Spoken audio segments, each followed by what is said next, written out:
మాది మూతగూడెం గ్రామం, కోర్సువారిగూడెం పంచాయతీ, బుట్టాయిగూడెం మండలం. మేము శనివారం బుట్టాయిగూడెం మండలం బుట్టాయిగూడెం గవర్నమెంట్ హాస్పిటల్లో అడ్మిట్ అయ్యాము. ఫ్రీ రిత్వకి కండిషన్ చెప్పాము, విరేచనాలు, జ్వరం ఉందని. అయితే అక్కడ సిబ్బంది కానీ ఎవరు పట్టించుకోలేదు. ఒక సిరప్ ఇచ్చి అది వాడమని చెప్పారు అంతే. అయితే ఆదివారం రాత్రి తెల్లారితే ఆదివారం పొద్దున ఎవరు కానీ పట్టించుకోలేదు పాపని.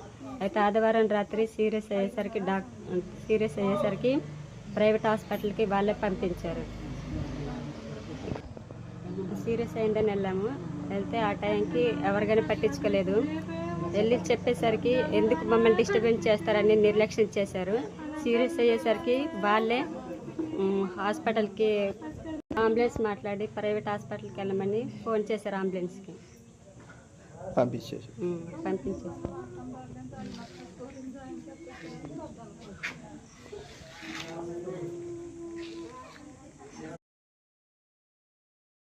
మాది మూతగూడెం గ్రామం, కోర్సువారిగూడెం పంచాయతీ, బుట్టాయిగూడెం మండలం.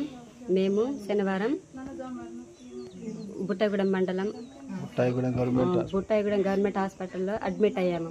ఫ్రీ రిత్వకి కండిషన్ చెప్పాము, విరేచనాలు, జ్వరం ఉందని. అయితే అక్కడ సిబ్బంది కానీ ఎవరు పట్టించుకోలేదు. ఒక సిరప్ ఇచ్చి అది వాడమని చెప్పారు అంతే. అయితే ఆదివారం రాత్రి తెల్లారితే ఆదివారం పొద్దున ఎవరు కానీ పట్టించుకోలేదు పాపని.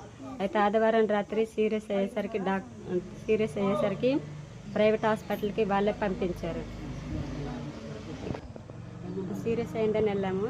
వెళ్తే ఆ టైంకి ఎవరు కానీ పట్టించుకోలేదు. వెళ్ళి చెప్పేసరికి ఎందుకు మమ్మల్ని డిస్టర్బెన్స్ చేస్తారని నిర్లక్ష్యం చేశారు. సీరియస్ అయ్యేసరికి వాళ్ళే హాస్పిటల్కి అంబులెన్స్ మాట్లాడి ప్రైవేట్ హాస్పిటల్కి వెళ్ళమని ఫోన్ చేశారు. అంబులెన్స్కి పంపించేశారు.